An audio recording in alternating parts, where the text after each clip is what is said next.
నేను ఇప్పుడుండే ప్రతిపక్షాన్ని గొడ్డలి పార్టీ అంటున్నా. నేనే ముఖ్యమంత్రిని.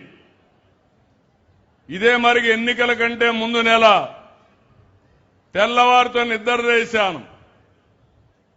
వివేకానంద రెడ్డి హార్ట్ అటాక్ తో చనిపోయారు. ఆయన కూతురు అడిగింది. ఏమడిగింది కూతురు?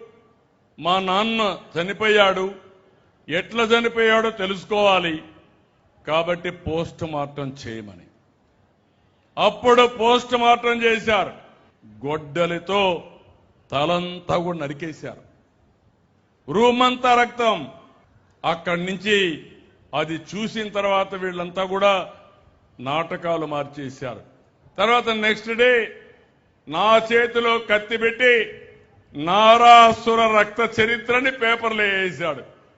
మీరందరూ గుర్తుపెట్టుకోవాలి ఇవన్నీ. దాంతో ఏమైంది? మీరందరూ నమ్మారు పాపం అని ఓట్లేశారు. విధ్వంస పాలన వచ్చింది.